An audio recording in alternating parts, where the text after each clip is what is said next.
My boyfriend publicly humiliated me on TikTok, calling me the most hideous girl he's ever been with before dumping me. So I disappeared without a word this morning. After ignoring 37M calls, I opened my door to find him sobbing on his knees. So Ethan and I have been together for almost 3 years. Met him when I was 21. He was the guy who knew how to fix the garbage disposal when it jammed, first green flag. Also, I thought we exchanged Instagrams, started texting, and the rest just kind of happened past 3. Years have been mostly good. We had our rhythm, Netflix documentaries on Thursdays, his mum's for dinner every other Sunday, camping trips with his friends in the summer. He always remembered my birthday, and actually listened when I talked about my day these days. That's practically unicorn behaviour. Side note. My last boyfriend before him thought emotional labour was a type of childbirth, so my bar was admittedly on the floor. Fast forward to this Tuesday. I'm scrolling on my phone during lunch and my phone dings with a text from my friend Kayla. It's just a TikTok link with "call me now" in all caps. Kayla is not the dramatic type she once texted. Slight issue when her apartment was literally flooding. I click the link, and there's Ethan. He at Throwbacks, that dive bar. His buddies always hang out on Mondays. I could tell by the neon Budweiser sign behind him that flickers every 7 seconds. We counted once while waiting for our order. He's clearly 6 beers deep, red-faced arms, lung around his friend Tyler. Someone, off camera, asks, "So rate your girlfriend, bro," and the look on his face changed. It wasn't his normal smile. It was this weird smirk I'd never seen before, like he was about to let everyone in on some private joke. Madison, honestly, probably the most hideous girl I've ever been with, like a 4 on a good day. The bar erupts in, and someone yells, "Savage." Ethan just laughs and keeps going. But she cooks really good enchiladas and never complains when I go out with the boys. So I keep her around low maintenance. No, then someone asks if he's worried. I'll see the video.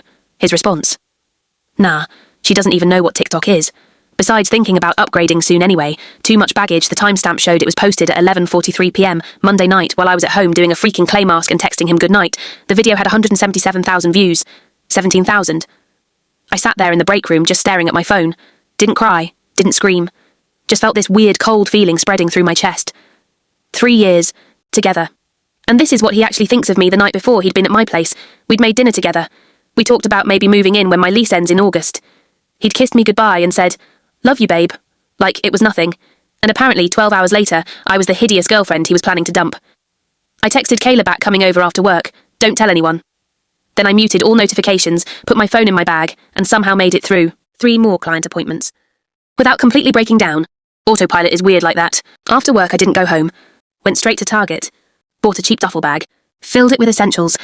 Toothbrush, deodorant, phone charger. Couple t-shirts. Spent $47.16. The receipt is still in my wallet for some reason. Drove to Kayla's apartment complex at 6:13 p.m. Sat in the parking lot for 20 minutes. Just staring at nothing. Playing that video over and over in my head. I keep thinking about all the times Ethan told me I looked beautiful. When I dressed up for his company Christmas party. When I was sick with the flu last winter. 3 weeks ago when we were at the beach. And I was so self-conscious about wearing a bikini. All lies. Or just things you say when you're with someone.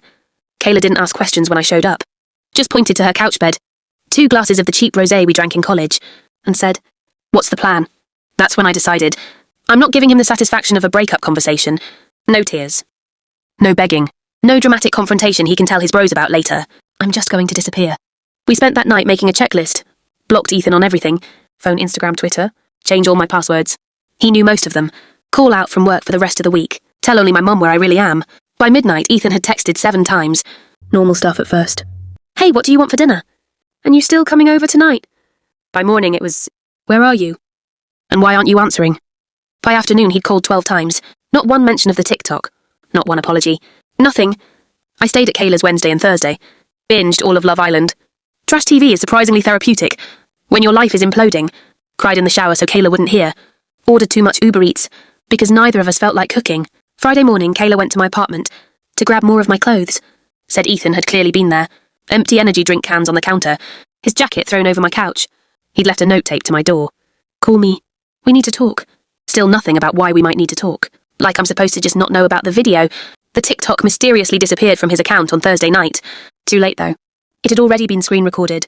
And was making rounds in our friend group. My phone was blowing up, with "Are you okay?" texts, from people I haven't talked to in months. Weekend was a blur, of ignoring calls from unknown numbers. Ethan using his friends' phones. Once he realised I'd blocked him. And jumping every time someone knocked on Kayla's door. Emily from my old community college group chat sent me screenshots of Ethan's Instagram stories. Vague posts about missing someone. And biggest mistake of my life, with sad song lyrics. Classic Damage Control. Sunday night. 26 missed calls. Monday morning. 32. I finally went back to work on Monday. My manager hugged me when I walked in. Apparently the video had made it to her FYP too, told me to take another day if I needed it. I said no, I needed normal, needed to focus on something other than the dumpster fire that was my relationship. Ethan showed up at the salon during my lunch break. I hid in the supply closet while my co-worker told him I wasn't there. Heard his voice, that familiar low rumble. I used to love Through the Door, sounded tired, goodbye Tuesday morning. Exactly 1 week since I'd seen the video. The missed call count was at 37. His latest text just said, please. I needed to swing by my apartment for my mail. Had a package that needed signature figured 8 AM was safe since Ethan usually leaves for work at 7:30. I was wrong. I unlocked my door, and there he was sitting on my welcome mat, the one he gave me that says home is where the Wi-Fi connects. Automatically, he looked up when he heard my keys. Y'all, the man was a wreck. Hadn't shaved dark circles under his eyes, wearing the same Metallica shirt he'd had on in his Instagram story. 2 days ago when he saw me, he literally crumpled. Not in a fake dramatic way, like his body physically gave out on his knees, tears immediately streaming. Saying my name over and over. I just stood there, key still in hand. Felt nothing. Then everything, then nothing again. Madison, please, I'm so sorry. I don't know why I said those things. I was drunk. The guys were pressuring me. I never meant any of it. Please just talk to me. I cut him off. I saw what you really think of me. There's nothing to talk about. Stepped around him like he was a piece of furniture. Got my mail, walked back to my car. He followed me to the parking lot. Still crying. Still begging, got in my car. Locked the doors, drove back to Kayla's. He called 5 more times before I even made it across town. So that brings us to now. It's been exactly 8 days. 4 hours and 22 minutes since I saw that video. Since I realised the person I trusted most in the world sees me as a convenient placeholder until something better comes along. I don't know what happens next. Part of me, a small stupid part, misses him. Misses the routine. Misses believing I was loved. I keep replaying his words. From the video, hideous upgrade, so casual, so cruel, 3 years together. And that's what I'm worth. We'll update when there's more to tell for now. I'm just taking it one day at a time. First update.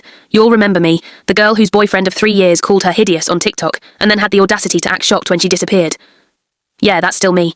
Unfortunately. First of all, thank you for all the support on my last post. It's been exactly 17 days since I saw that. Video and 9 days since Ethan showed up crying on my doorstep. Let me tell you, things have gotten weird. So after I left Ethan in the parking lot that morning, Tuesday 8:43 AM, according to my car's timestamp, I drove straight back to Kayla's place in full zombie mode. The whole drive my phone kept lighting up with calls. Ethan had apparently moved on to using his mum's phone to reach me, which is a special kind of desperate. When I got back to Kayla's, I just sat in her kitchen staring at the faded live. Laugh tequila magnet on her fridge. I couldn't cry anymore. It was like my emotions had finally reached their data limit for the month. Kayla came home from her shift around 2 PM and found me in the exact same position, still in my coat. She just sighed, handed me a White Claw from the fridge lime, the superior flavour, and said something that actually made me think. She asked if I'd been noticing red flags with Ethan all along, but had just been filtering them out. At first I was defensive Ethan, and I had a good relationship. He remembered my birthday. He watched The Bachelor with me. Even though he hated it, he never complained when my hair clogged the shower drain. The bar is literally in hell these days, and I thought he was clearing it with room to spare. But then Kayla started asking specific questions. Did Ethan ever make jokes about my appearance before? Well, there was that time he said my favourite jeans made me look kind of wide, but in a cute way. And when I got highlights, last summer, he asked if the salon meant to make them that brassy, and he did have a weird habit of pointing out celebrities he found attractive. Always the super thin, no makeup types who look nothing like me. Did Ethan support my goals? I mean, he said he was proud when I got promoted last year, but also suggested maybe I shouldn't take it, because the stress might be too much. When I talked about maybe going back to school someday, he always changed the subject to how expensive it would be. Did Ethan have equal standards for our relationship? Thinking about it. Not really. If I was 15, minutes late meeting him, I'd get a series of increasingly annoyed texts, but he could cancel plans last minute to hang with the boys, and I was supposed to be cool with it by the time we finished our White Claw.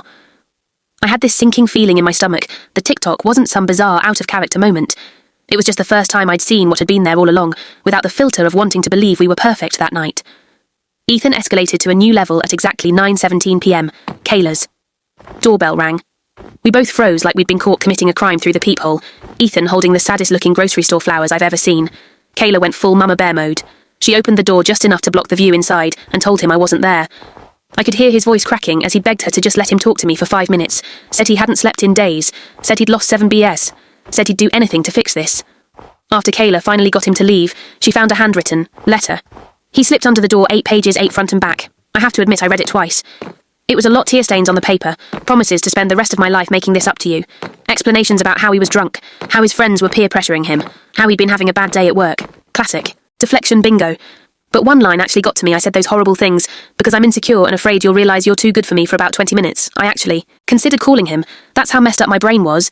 Like he humiliated me publicly, and I was feeling bad for him, thankfully. Kayla's Wi-Fi chose that exact moment to crash classic Thursday night Xfinity outage, so we couldn't even stream anything. Instead, we ended up going through old photos on my phone, and that's when I had my first real epiphany in literally every picture of Ethan and me together. From the past year, I'm looking at him with this big smile, and he's either looking at his phone or off, to the side, or some stupid face, not a single one where he's looking at me the way I'm looking at him. How did I never notice that before? Friday morning brought a new development. My brother Jacob called to tell me that Ethan had shown up at his apartment at 7 a.m. asking if he knew where I was. Jacob being the overprotective brother, he has told Ethan that if he came by again, they'd be having a different kind of conversation. Dramatic. But I appreciate the sentiment by that point. I was actually starting to feel smothered by all of Ethan's attempts to contact me. It wasn't romantic, it was uncomfortable. So I did something I'd been avoiding. I drafted a text, simple, direct. No room for misinterpretation. I need space. Please stop contacting me, my friends and my family. I'll reach out when if I'm ready to talk, sent it at 10:22 a.m. Immediately turned my phone off for 3 hours because I couldn't handle seeing his response. When I finally checked again, there were 5 paragraphs waiting for me. The gist, he understood he'd respect my boundaries. He'd wait forever if that's what it took. Followed immediately by 3 more texts asking when forever might end, and if we could please just meet for coffee next week. So much for respecting boundaries. The weekend was actually peaceful. Kayla's roommate Emily was out of town visiting her parents, so we had the place to ourselves. We ordered in, did face masks, watched all 3 Magic Mike movies for the plot, obviously, and I went a full 24 hours without checking my phone. It felt like coming up for air after being underwater. Sunday night, though, things took another turn. I was scrolling through Instagram before bed. Bad habit. I know when I saw it. Ethan had posted a video, not just any video, a public apology to me, tagged me in it and everything. 4 minutes and 27 seconds of him sitting in his car looking directly at the camera, with red-rimmed eyes telling everyone who saw that horrible TikTok how sorry he was, how much he regrets hurting the most beautiful person inside and out that he's ever known, and how he's learning to be a better man. The comments were a mess, some people praising him for taking accountability bath, others calling him out for making my humiliation about him again. His buddy Tyler commenting, "Stay strong, bro." Like Ethan was the victim here, I couldn't sleep after that, kept thinking about how even his apology was public. Even his supposed rock-bottom moment was carefully filmed, probably with multiple takes posted at optimal engagement hours 8:10 p.m. On a Monday morning, I decided I needed to go back to my own apartment. Kayla had been amazing, but I couldn't hide at her place forever, plus her hot water heater had been acting up all weekend, and cold showers in February are not the vibe, as I was packing up my duffel bag. My phone pinged with a Venmo notification. Ethan had sent me $300 with the note for the anniversary dinner. We'll never have our 3-year anniversary, would have been next week. I sent it back immediately, then blocked him on Venmo too. The drive back to my apartment felt like going to a job interview. I knew I'd bomb.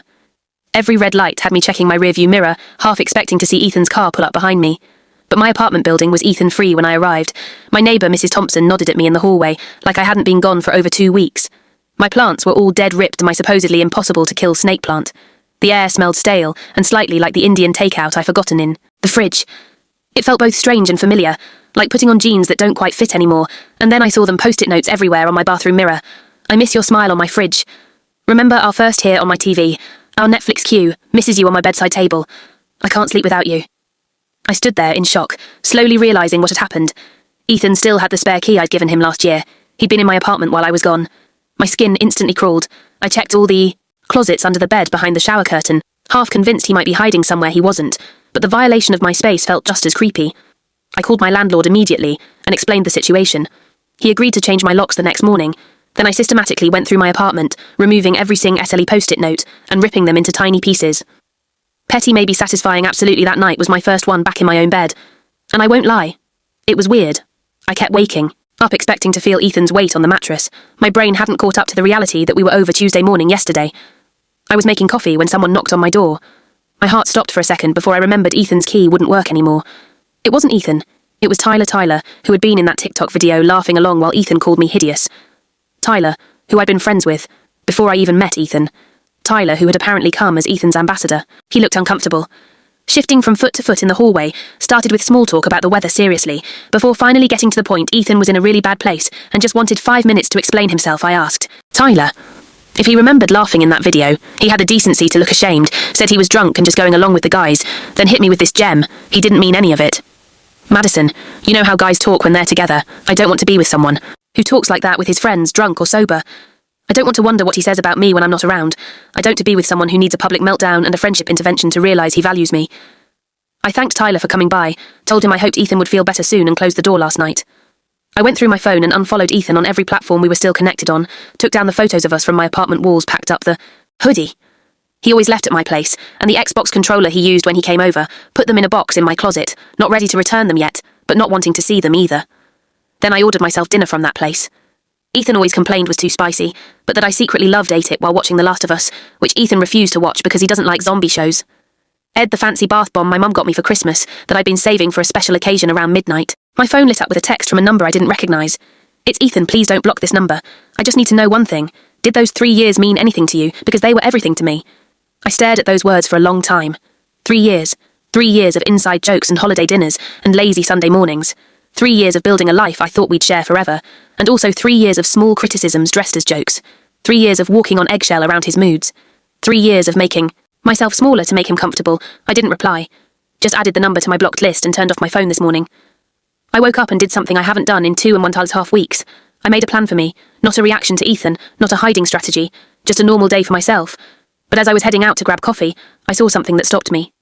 Cold Ethan's profile picture on Instagram had changed to a photo of us from last summer at his cousin's wedding, my head on his shoulder, both of us smiling. It shouldn't matter, it shouldn't affect me at all, but it did. We'll update again when there's more to tell for now. I'm taking it day by day and remembering what my grandma always said. Sometimes the trash takes itself out. Second update, y'all. I wasn't planning on updating so soon, but the past week has been a lot, and I need to process. It's been exactly 32 days since I saw that video, 1 month of rebuilding my life, without someone who I thought was my future. And honestly, some days are better than others. The weirdest thing happened last Saturday. I was at Target. My emotional support store don't judge picking up some new sheets because I finally decided to get rid of the grey ones. Ethan always said. Brought out the blue in his eyes gag. I was debating between sage green and terracotta when I noticed a woman staring at me from the end of the aisle. At first, I thought maybe I had something on my face or toilet paper stuck to my shoe wouldn't be the first time, but then she walked, overlooking super uncomfortable, and asked if I was the girl from Ethan's TikTok. My stomach instantly nodded up. It's one thing to be humiliated online. It's another to be recognised by strangers at Target on a random Saturday while wearing no makeup and yesterday's messy bun before I could even respond.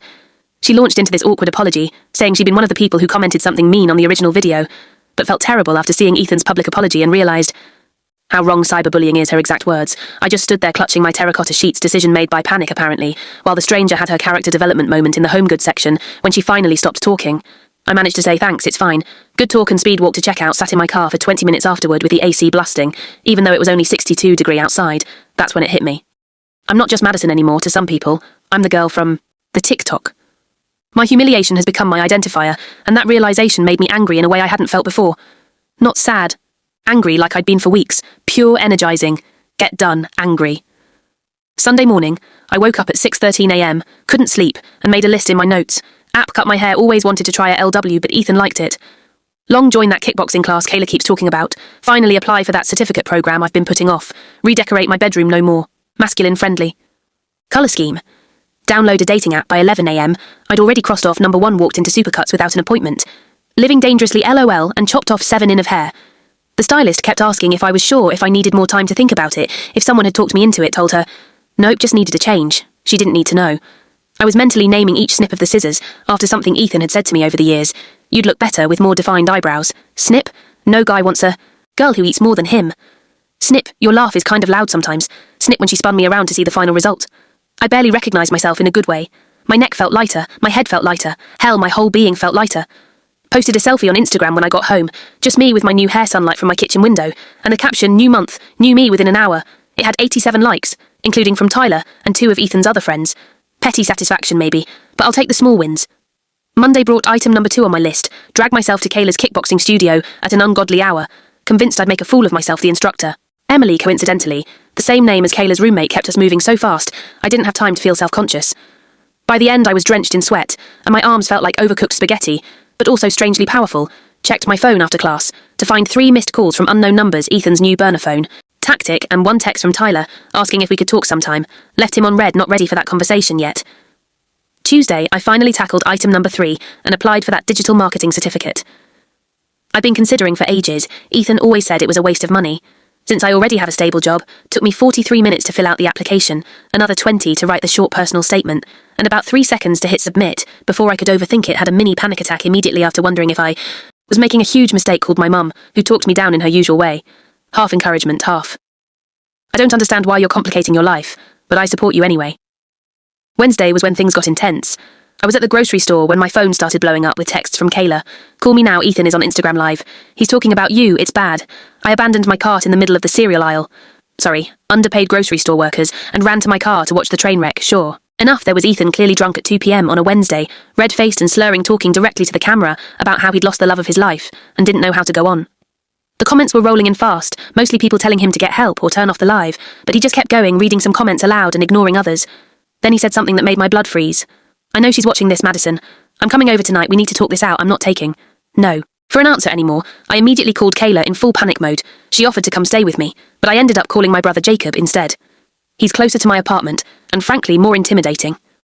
If Ethan actually showed up, Jacob arrived at 5:30 p.m. with girlfriend Lauren and enough overnight stuff for a week, told me not to argue they were staying until this dude gets the message, made himself at home on my couch, connected his Nintendo Switch to my TV, and proceeded to act like this was all totally normal by 8 p.m. I'd almost convinced myself Ethan's threat was just drunk talk by 9 p.m. I was starting to relax by 9:47 p.m. The doorbell rang. Jacob answered, while Lauren and I stood back. I could hear Ethan's voice slurred and emotional, demanding to see me. Jacob's responses were low and calm. I couldn't make out the words, but the tone was clear. After about 5 minutes, I heard my door close.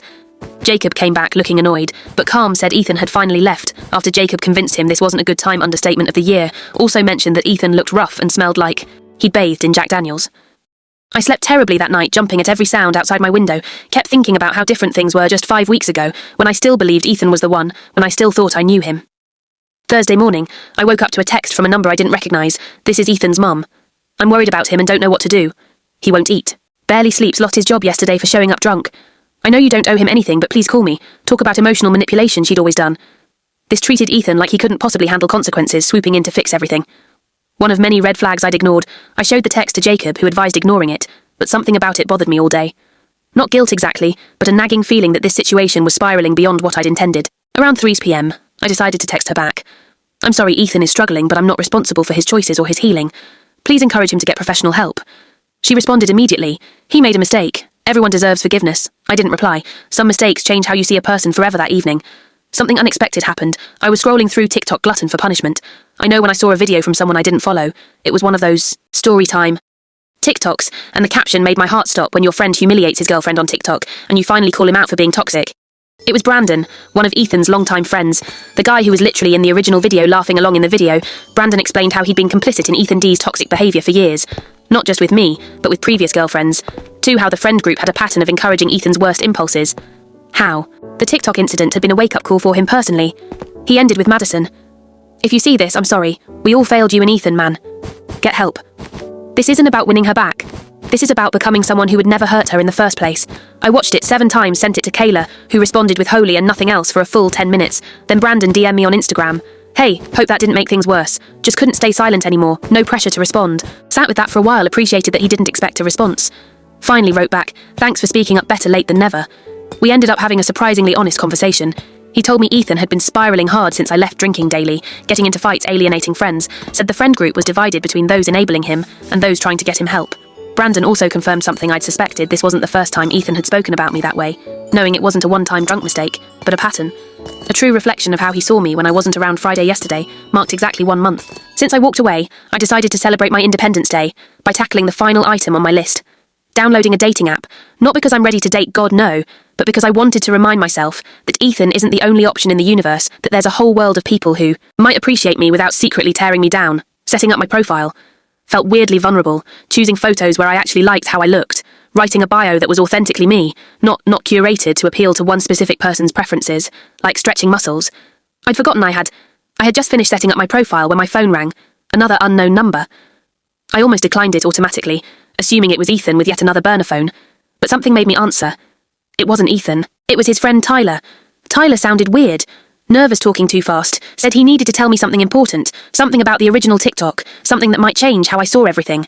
I almost hung up, almost told him I was done with all of it, done with Ethan, done with his friends and their drama. But then Tyler said the TikTok wasn't spontaneous. Madison Ethan planned it, and I can prove it. I'm seeing Tyler today at 2 p.m. at the Starbucks. Jacob insisted on coming with me and sitting at a nearby table just in case I have no idea what Tyler wants to tell me. I'll update after I meet with Tyler. My stomach's in knots, and I've changed my outfit 4 times already. Wish me luck. I guess edit just about to leave for Starbucks. Thanks for all the supportive comments to answer the most common questions. No, I haven't unblocked Ethan and don't plan to. Yes, I'm bringing my pepper spray. Thanks for the concern, LOL. And no, I don't want Ethan back. I just want to understand WTF happened last. Update y'all. I've rewritten this post 4 times now because I still can't believe everything that's happened first. Thank you to everyone who sent supportive messages after my cliffhanger last update. Sorry for leaving you hanging, but I genuinely needed time to process what Tyler showed me. Let's back up to Saturday at 2:03 p.m. I walked into Starbucks with my stomach, and Knots spotted Tyler in the corner. Booth nervously shredding a napkin. Jacob took his position at a table near the door, looking very obvious despite his disguise of sunglasses worn indoors. Tyler looked rough, Not Ethan-level disaster, but definitely stressed dark circles under his eyes, hair unwashed, wearing the same shirt I'd seen him in at least 3 times on Instagram recently. The first 5 minutes were painfully awkward. He apologised about 17 different ways for his part in the TikTok situation. I just sipped my LTE and waited for him to get to the point. Finally, he pulled out his phone. Before I show you this, you need to know. I didn't find it until yesterday. I was going through some old group chats trying to find a pizza place we ordered from once, and I saw this thread that Ethan started about a month before.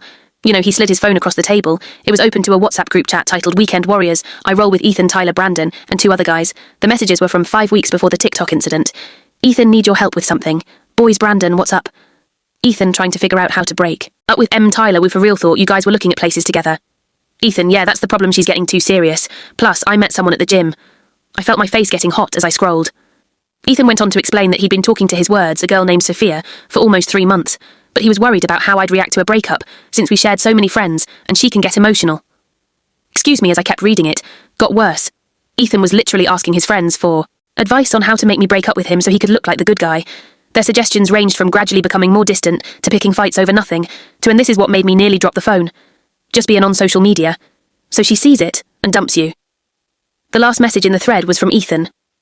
TikTok might be the move, she never checks it anyway. I looked up at Tyler, who couldn't meet my eyes. Why show me this? Now I asked. He explained that after our last conversation, he'd been feeling increasingly guilty about his part, and everything said he'd assumed the TikTok was just drunk stupidity. Not a calculated move, didn't know about Sophia until he found these messages. Ethan's been lying to everyone, Tyler said, telling us how heartbroken he is, how he made the biggest mistake of his life. Meanwhile, he's still texting Sophia. I saw them together at Chipotle yesterday. It was like the final puzzle piece clicking into place. The TikTok wasn't a drunken mistake. It was deliberate, just a plan that backfired when I disappeared instead of confronting him. I sat there for a moment, trying to process the fact that not only had Ethan intentionally humiliated me online, but he'd done it to escape our relationship and be with someone else, and now he was playing the devastated boyfriend role to save face with everyone. I thanked Tyler for showing me the truth. Then walked out of Starbucks with Jacob trailing behind, asking 70 questions I wasn't ready to answer that night. I made a decision after 37 days of silence. I was going to talk to Ethan on my terms, not to get back together. That ship had sailed, hit an iceberg and sunk to the bottom of the O, but to let him know that I knew everything. Sunday morning at exactly 10 a.m, I texted Ethan for my real number. We need to talk today. 2 p.m, Java Hut on Main, don't be late. He responded within 12 seconds. I'll be there. Thank you, Madison, I love you, spoiler alert. He does not in fact love me. I spent the next 3 hours oscillating between absolute certainty and complete panic, changed my outfit 4 times, practiced what I wanted to say in the mirror. I was preparing for a job interview, called Kayla twice to talk me off the ledge, arrived at Java Hut 20 minutes early to secure the corner table with my back to the wall. Tactical positioning, ordered a chai latte. I had zero intention of actually drinking. Ethan walked in at 1:58 p.m, scanning the cafe until he spotted me. He looked better than I expected. Showered. Shaved. Wearing the blue button-down I'd given him for a split second, my heart did that familiar flip it always did when I saw him. Then I remembered the WhatsApp messages he reached for a hug, which I avoided by gesturing to the chair across from me. His face fell, but he sat down, launched immediately into what sounded like a rehearsed speech about how sorry he was, how much he missed me, how the past month had been the worst of his life. I let him talk for exactly 2 minutes, then I placed my phone, screen up between US Open to the screenshots Tyler had sent me of the group chat. So who's Sophia? I asked, the look on his face, y'all. It was like watching someone get hit with a taser. His mouth opened and closed, like a fish gasping for air. Those are Tyler shouldn't have just tell me the truth, Ethan, for once. The next 20 minutes were illuminating. Once he realised he was caught, the apologies stopped and the excuses started. Sophia was just a friend at first. Sure, Jan, he'd been confused about our relationship for months. He thought 3 years was too long to be with one person in your 20s. The TikTok was stupid, but he never thought I'd see it. I panicked when you disappeared. He admitted. I realised I'd made a huge mistake. Sophia wasn't worth losing you over. That's when it clicked. He wasn't devastated about hurting me. He was devastated about looking like the bad guy, about losing control of the narrative, about everyone knowing what he'd done. I took a sip of my cold chai, and said the words I'd been practicing all morning. I'm not here to get back together. Ethan, I'm here to tell you that I know everything, and I'm done. Don't contact me, my friends, or my family again. Were over his eyes welled up with tears that I'm now 99% sure were performative. But I love you. He said, we can fix this. I'll do anything if you loved me. You wouldn't have spent 3 months planning how to humiliate me, so you could be with someone else. I stood up, gathering my purse and jacket. That's when he played his final card one. I wasn't expecting. I broke the lease on my apartment. He blurted out, I've been staying with my mum. I thought we'd be moving in together next month, like we planned for a brief, insane moment. I felt guilty, like I was the one ruining his life. Then I remembered the cold calculation of those messages planning actually how to break my heart in the most public way possible. You should call Sophia. I said, I'm sure she has room at her place, and then I walked out. No dramatic exit, no scene, just done. He texted 17 times in the next 2 hours, switching from apologetic to angry to desperate. And back again. I didn't reply to any of them. Just took screenshots and sent them to Kayla, with the caption, "The audacity continues," around noon. My phone lit up with a text from an unknown number. My first thought was, here we go again. But it wasn't Ethan. It was Sophia. Hi Madison, you don't know me. But I think we need to talk. Ethan's been telling me one story, and apparently telling you another. We met for coffee that afternoon. I've consumed enough caffeine this week to power a small city. Turns out Sophia had no idea Ethan had a girlfriend until 2 weeks ago, when she saw his public apology. TikTok, he told her he was single, had been for months, and was dealing with a crazy ex who couldn't let go sound familiar. The craziest part, she's actually nice. We ended up talking for 3 hours comparing notes on Ethan's lies. She showed me texts where he was telling her he loved her the same day he was leaving sobbing voicemails on my phone. By the end of our conversation, we were following each other on Instagram and had made tentative plans to check out a new wine bar that's opening next month. Trust issues, solidarity. I guess that night I finally did something I'd been putting off. I unblocked Ethan on Instagram just temporarily and went to his profile. His story from 3 hours earlier was a black screen with the song Glimpse of Us playing Joe's Sad Boy. Anthem so on brand. And the text. Sometimes you don't know what you have until it's gone. His profile picture was still us from last summer. His most recent post, a throwback photo of us from our 2nd anniversary with the caption, "I'd give anything to go back." Meanwhile, Sophia had sent me screenshots of him texting her that same day, asking if she wanted to hang out later. I've never felt more certain of a decision in my life. Yesterday marked exactly 40 days since I discovered the TikTok. 6 weeks of pain, anger, confusion, and finally clarity. I officially blocked Ethan on every platform, changed my number this morning, told my landlord under no circumstances should he ever be allowed into the building, and then I did something just for me. Remember that digital marketing certificate I applied for? I got accepted yesterday. Classes start next month. Paid the deposit with money I'd been saving for the apartment. Ethan and I were supposed to share last night. Kayla, Jacob and a few other friends came over for an impromptu goodbye Ethan party. We ordered pizza, drank cheap wine and took turns reading the increasingly desperate text he sent over the past weeks. Toxic, I know, but also weirdly cathartic. At one point, Jacob asked if I was sad about wasting 3 years with Ethan, and the thing is, I'm not. Those years weren't a waste. They were a lesson about red flags I'll never ignore again, about my own resilience, about the kind of relationship I actually deserve this morning. I woke up to a notification that Ethan had tagged me in a new Instagram post. My finger hovered over the view button for about 3 seconds before I realised I don't care what it says. His words have no power over me anymore. Instead, I deleted the notification, made my coffee, and sat on my balcony watching the sunrise. So I guess this is officially the end of this saga you'll edit. People are asking if I'm worried Ethan will see this post. Honestly, part of me hopes he does. Let him read how thoroughly he failed at controlling this narrative. Let him see that his hideous ex is thriving without him. And to any other girls out there dealing with your own Ethans, you deserve better, and better exists. Trust me.